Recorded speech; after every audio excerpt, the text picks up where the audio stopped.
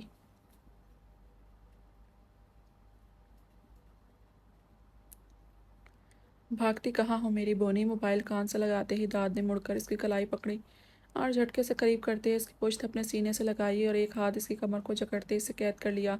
داد چھوڑو کمینے ورنہ میں چیخنے لگ جاؤں گی، بھرائی آواز میں کہتی اس کے ہاتھ کو ہٹانے لگی، پر ناکام۔ البتہ سخت ہوتی پکڑ پر وہ کرہ ضرور گئی۔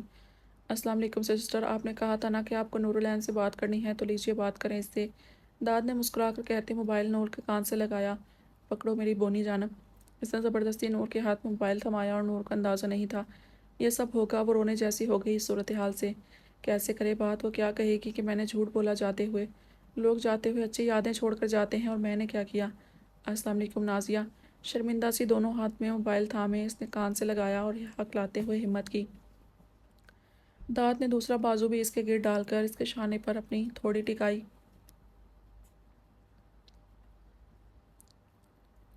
تمہیں شرم نہیں آئی نورالعین مجھے اپنے شوہر کا نمبر دیتے ہوئے؟ تم دونوں شادی شدہ ہو اور تمہاری ایک بیٹی بھی ہے، پھر بھی ایسی گھٹیا حرکت کی، وہ بھی اپنی کلیگ سے۔ حیرت ہے تم پر، مجھے اتنی سیدھی لگتی تھی تم، ایک لڑکی ہو کر دوسری لڑکی کے ساتھ ایسا کیسے کر سکتی ہو؟ I can't believe it Noor, I hate you. روتی نور کو ساکھ چھوڑ کر وہ کال کاٹ گئی۔ داد ساری بات سن رہا تھا اس کے روتے کال کاٹنے پر۔ مسکراتے موبائل واپس جیب میں رکھا۔ میری بیٹی؟ تم دونوں شادی شدہ ہو اور تمہاری ایک بیٹی بھی ہے، بڑبڑاتے اس کے کانوں میں نازیہ کے الفاظ گونجے۔ ہماری بیٹی؟ داد نے کہکا لگاتے کہا تو نورالعین شاک میں اس کی جانب مڑی۔ تم نے یہ بکواس کی ہے داد؟ وہ چیخی تو داد نے ایک دم اس کے منہ پر ہاتھ رکھا، لبوں پر انگلی رکھتے اس کی آنکھوں میں دیکھا۔ تو نور کا بے ساختہ دل دھڑک اٹھا۔ میں تم سے صبح حساب لوں گی کمینے، چھوڑوں گی نہیں تمہیں۔ گھبرا کر دور ہوتی کہتی وہاں سے بھاگنے لگی کہ ایک بار پھر پلک جھپکتے ہی وہ اس کے مضبوط حصار میں تھی۔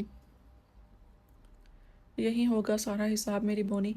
نازیہ باجی کی سزا تو سن لی، اب میری بھی دیکھ لو، وہ کہنے کے ساتھ بغیر اسے سمجھنے کا موقع دیے اس کا منہ اوپر کر کے اس کے سرخ لبوں کو اپنے فوکس میں لے کر ان پر جھکایا اور اس کے دونوں ہاتھوں کو اس کی کمر پر پیچھے باندھ دیا۔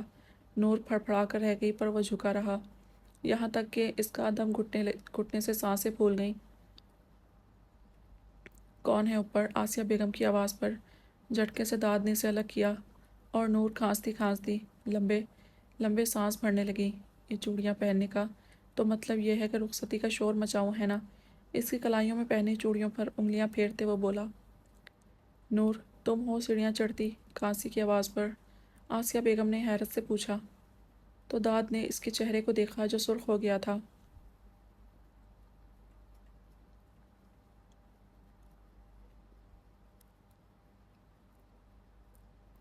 اب اگر اپنے داد کا نمبر کسی کو دو گی تو اس سے بھی بری سزا ملے گی، کیونکہ داد صرف تمہارا ہے، صرف میری بونی کا، وہ اس کے کان میں جھکا کہہ رہا تھا بغیر آسیہ بیگم کی پرواہ کیے، اور نور اپنی آنسوؤں بھری آنکھیں جھپکتی کھڑی تھی، خاموش سی۔ اس سسٹم میں اتنا تو چلتا ہے، باقی کی سزا رخصتی کے بعد، اور ہاں ہماری بیٹی کے بارے میں ضرور سوچنا۔ اس کے بھیگے لبوں پر انگوٹھا پھیرتے وہ سرگوشی میں بولا اور وہاں سے چلا گیا۔ آسیہ بیگم نے حیرت سے پاس سے گزر سے داد کو دیکھا جو مسکراتی ایک نظر آسیہ بیگم پر ڈال کر وہاں سے چلا گیا۔ تم دونوں یہاں اس وقت کیا کر رہے ہو؟ وہ نور العین کو دیکھتی ناگواری سے پوچھنے لگی اور نور العین سانس روک گئی۔ وہ تائی مطلب کہ داد کے دوست کی کال آ رہی تھی تو داد اس سے بات کرنے کے لیے یہاں آ گیا اور میں یہاں بیٹھی کہانی پڑھ رہی تھی، وہ اپنی نظریں نیچے کرتی بولی اور اپنا بک اٹھا کر وہاں سے نیچے چلی گئی۔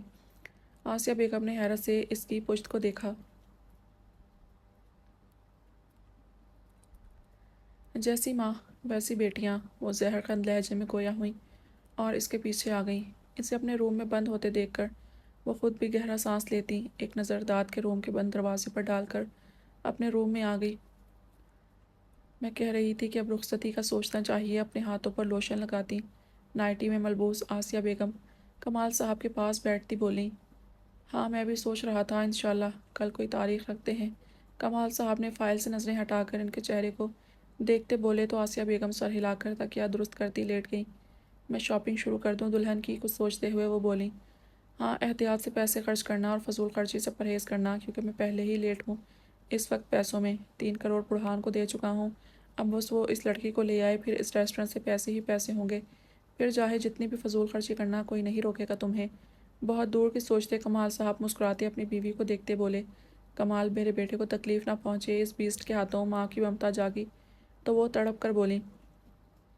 کچھ نہیں ہوگا، تم فکر مت کرو، آگے بھی وہ ایس پی ہے، دیکھنا اس لڑکی کو پانے کے لیے ضرور اسے لائے گا واپس، اور پھر ریسٹورنٹ کے پیپر بھی حورالعین کے نام پر ہوں گے، جسے میں بہت آسانی سے اپنے نام پر کروا لوں گا۔ فائل بند کرتے گلاسز اتار کر وہ آسیہ بیگم کے چہرے کو دیکھنے لگے۔ آپ نے کہا تھا پھر دونوں کا طلاق کروا دیں گے، کہیں ایسا تو نہیں بھتیجی پر ترس آ کر اپنے بیٹے کی زندگی تباہ کر دیں؟ جانتے ہیں کیسی حالت میں آئی تھی لوٹ کر؟ غصے سے آسیہ بیگم اٹھ کر بیٹھیں۔ یاد ہے کیوں غصہ کر رہی ہو؟ پہلے اسے آنے تو دو، نکاح کے بعد طلاق بھی کروا دیں گے۔ کمال صاحب نے اپنی بیوی کو غصے میں دیکھتے انہیں واپس تکیے پر لٹاتے ہوئے بولے تو آسکا سانس لے کر آسیہ بیگم آنکھیں موند گئی۔ کمال صاحب واپس اپنی فائل کی جانب متوجہ ہوئے۔